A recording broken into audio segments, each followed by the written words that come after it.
Dear brothers and sisters in the Lord, ప్రభునందు ప్రియమైన సహోదరి సోదరులారా, today's verse for our meditation is taken from the book of Exodus, 14th chapter and 14th verse. ఈ రోజు మన ధ్యానం కొరకు నిర్గమకాండం 14వ అధ్యాయము 14వ వచనం నుండి తీసుకొనబడింది. The Lord shall fight for you. యెహోవా మీ పక్షమున యుద్ధము చేయును.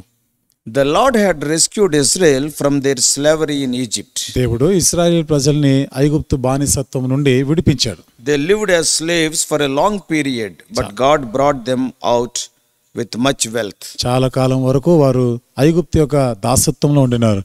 అయితే దేవుడు వారిని విస్తారమైనటువంటి సంపదతో వారిని బయటకు తీసుకొని వచ్చాడు. God had afflicted the Egyptians with all the plagues as we read in the scriptures. దేవుడు ఐగుప్తీయులని అనేక రకమైనటువంటి తెగుళ్లతో బాధించినాడు. అది లేఖనాల్లో రాయబడినట్లుగా. Finally, after the death of the firstborn, చివరికి మరి జ్యేష్ఠుడు చనిపోయిన తర్వాత Pharaoh, in an emotional decision, ordered them to leave.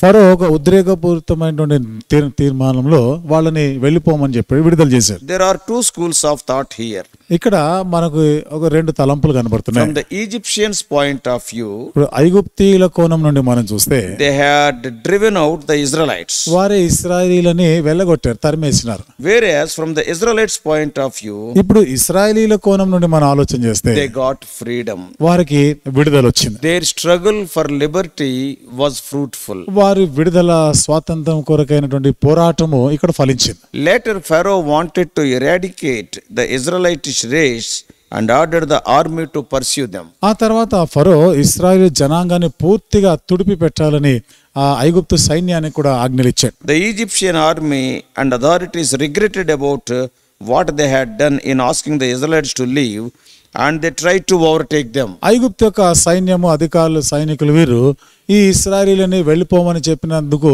వాళ్ళు ఎంతో పశ్చాత్తాపపడుతూ ఎందుకన్నా మనం ఈ పని చేసినామా అని మరలా వాళ్ళని తరమడం మొదలుపెట్టారు. God led the Israelites to basically a dead end. ప్రాథమికంగా దేవుడు ఇశ్రాయేలీలని ఒక మార్గం అంతం దాకా తీసుకొని వచ్చాడు. They had the massive body of water in front of them, the Red Sea. వారి ముందు విస్తార జల ప్రవాహములు ఉన్నటువంటి ఎర్ర సముద్రం ఉంది.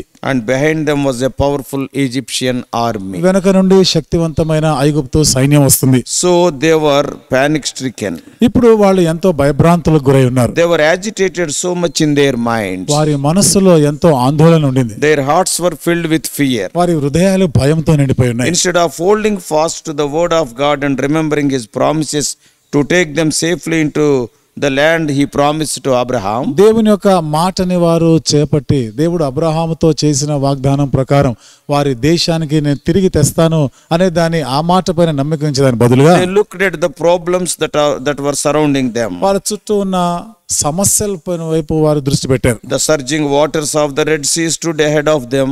ఎర్ర సముద్రం ఉన్నటువంటి ఆ నీరు వాళ్ళు ముంచి వేసేటట్లుగా ఉంది. Mountains towered all around them. చుట్టూ ఎక్కడ చూసినా అన్ని పర్వత శిఖరాలు ఉన్నాయి. And the chariots of Pharaoh's army were advancing menacingly towards them. ఫరో యొక్క సైన్యంలోని గుర్రములు రథములన్నీ కూడా వీరిని తరుముతాన వీళ్ళని చంపేయడానికి. So they cried out in fear and unbelief. ఇక్కడ భయముతో అపనమ్మికతో వారు మొరపెడుతున్నారు. For their confidence in God's promised rescue has faltered. దేవుని వాక్యం పైన అంటే దేవుడు వారిని విడిపిస్తాడు అనేటువంటి ఆ వాక్యం పై నమ్మిక లేకుండా పోయింది. The Israelites were in a seemingly impossible situation. ఇప్పుడు ఇశ్రాయేలీలు ఎంతో అసాధ్యమైనటువంటి ఒక పరిస్థితిలో ఉండినారు. But it was a situation brought on by the Lord himself. అయితే ఈ పరిస్థితి దేవుడే తీసుకొని వచ్చాడు.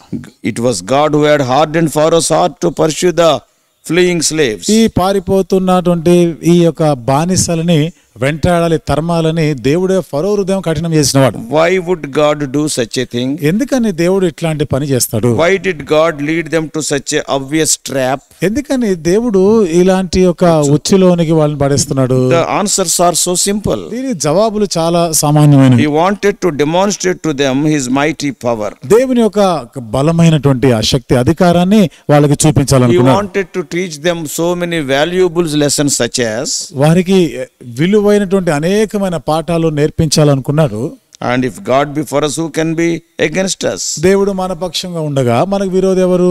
Israelites must learn that when there is no way, God can make a way. ఇశ్రాయేలీయులు నేర్చుకోవాల్సింది దారి లేనిటువంటి ఆ పరిస్థితిలో, దిక్కు లేని పరిస్థితిలో దేవుడే వారికి దారిగా ఉండి నడిపిస్తాడని తెలుసుకోవాలి. Whenever things got dark, ఎప్పుడైనా కానీ పరిస్థితులు జటిలమైపోయినప్పుడు and he will flash forth his light. ఆయన తన వెలుగుని ప్రసరింపజేస్తాడు. Not only that, అంతేకాకుండా God wanted to make it crystal clear to Egypt that he is the Lord, so that he got the glory over Pharaoh. దేవుడు యెహోవా దేవుడై ఉన్నాడని, ఆయనే మహిమను తెచ్చుకుంటాడు ఫరో ద్వారా అనేది ఫరోకి ఐగుప్తుకి చూపించాలనుకున్నాడు. The battle was not actually between Egyptian and Israelites, ఇక్కడ యుద్ధము వాస్తవంగా ఐగుప్తీయులకు ఇశ్రాయేల్ మధ్య జరిగింది కాదు. but it was the battle between the Egyptians and the Lord. అది ఐగుప్తీయులకి యెహోవాకి మధ్య జరిగిన యుద్ధం. So the lessons which we learned from this Exodus account can be powerful and life changing. కాబట్టి నిర్గమకాండంలో నిర్గమము నుండి మనం నేర్చుకున్నటువంటి ఈ పాఠాలు ఎంతో శక్తివంతమైనవి, మన జీవితానికి అవసరమైనవి. When Christians trust God to fight their battles, క్రైస్తవులు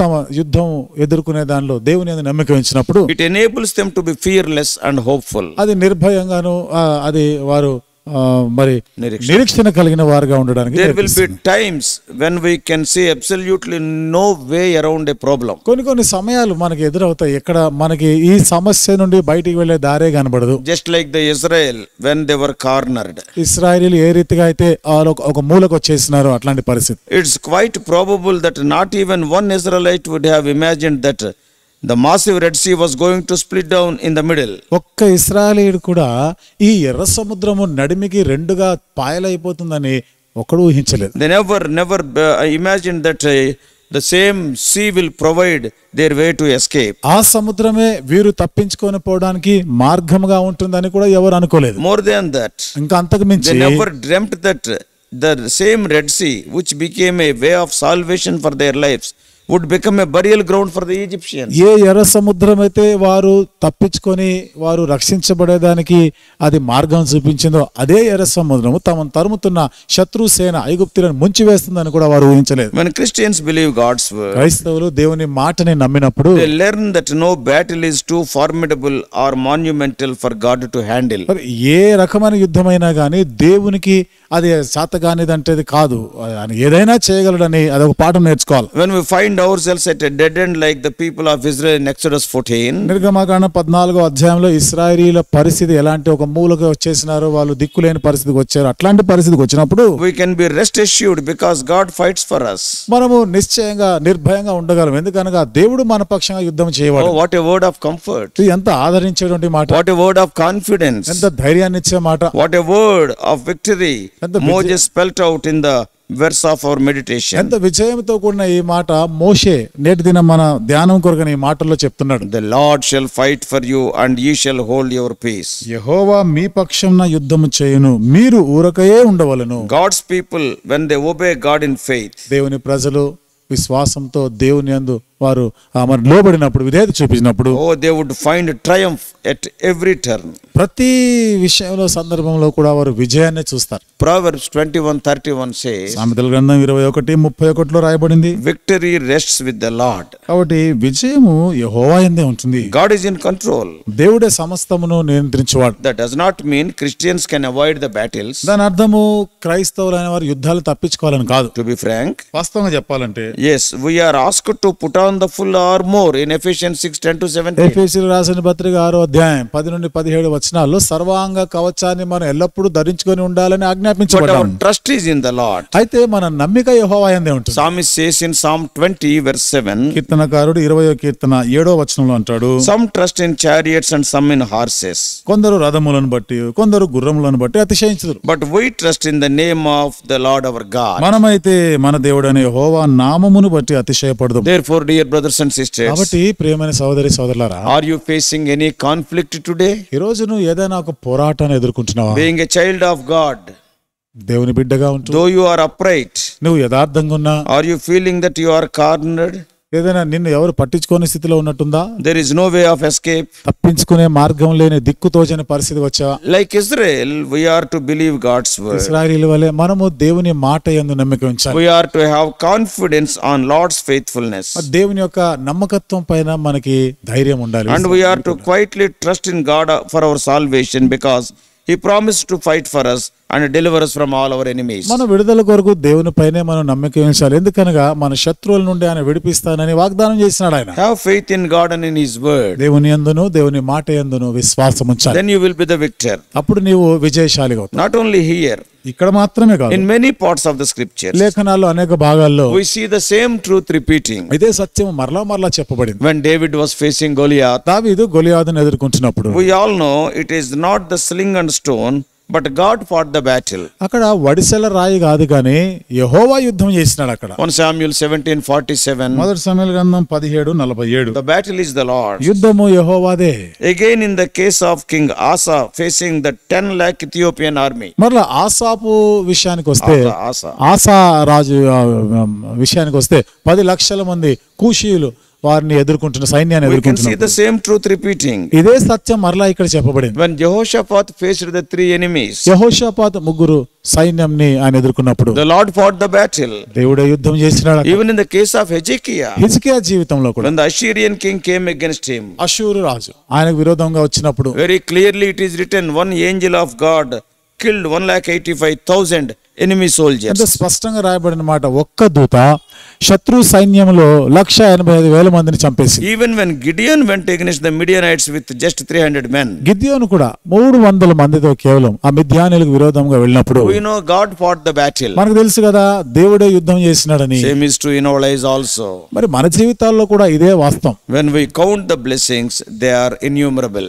మనం ఆశీర్వాదాలను ఎంచినట్లయితే అవి లెక్కింప శక్యం కాని. We are feeble, but He is able. మనము బలహీనం, ఆయనే బలవంతుడు, సామర్థ్యం గల. He is our sun and shield. ఆయనే మనకు సూర్యుడును కేడమునై ఉన్నాడు. Please believe that He will fight your battles also, provided you obey His word. ఆయనే నీ యుద్ధములను చేయవాడని నమ్మాలి. ఎప్పుడని ఆయన మాటకి నీవు విధేయత చూపించినప్పుడే. May the Lord help you. దేవుడు నీకు సహాయం చేయను గాక. Let us pray. ప్రార్థన చేసుకుందాం. Loving Heavenly Father, ప్రేమగల మా పరలోకపు తండ్రి, oh gracious God, కృపగల మా దేవా, we thank you because you are a God who fights our battles. దేవా నీవు మా యుద్ధంలో చేయవాడు, అందుకు నీకు వందనాలు చెల్లిస్తున్నాను. When you become your children, ప్రభువా మేము నీ పిల్లలమైనప్పుడు oh Lord, problems will be many. దేవా సమస్యలు అనేకములుగా ఉంటాయి. There will be tribulation for us in this world. ఈ లోకంలో మాకు శ్రమలు ఉంటాయి. From so many angles the enemy will attack us. అనేక కోణాల నుండి శత్రువు మాపై దాడి But we చేస్తాడు. thank thee because you are our shield. అయితే నీవే మా కేడమై ఉన్నావు, నీకు వందనాలు But we చెల్లిస్తున్నాను. have to, oh Lord, put on the full armor of God. అయితే ప్రభువా మేము దేవుడిచ్చు సర్వాంగ కవచమును We ధరించుకొని should ఉండాలి. stand in the battlefield. దేవా మేము యుద్ధ రంగంలో How నిలబడాలి. many examples are there? ఎన్నెన్ని ఉదాహరణలు ఉన్నాయి Now ప్రభువా. here we are seeing the Israelites near the Red Sea. దేవా ఇక్కడైతే ఇశ్రాయేలీయులను ఎర్ర సముద్రం దగ్గర చూస్తున్నాం.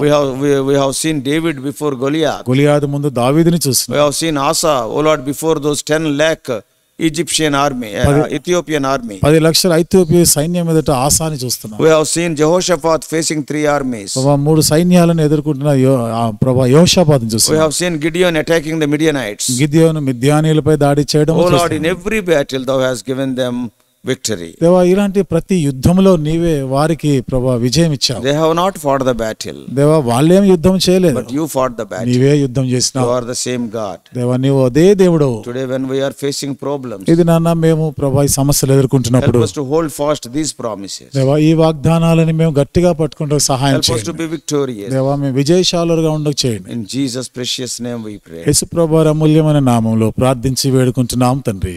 Amen. ఆమేన్.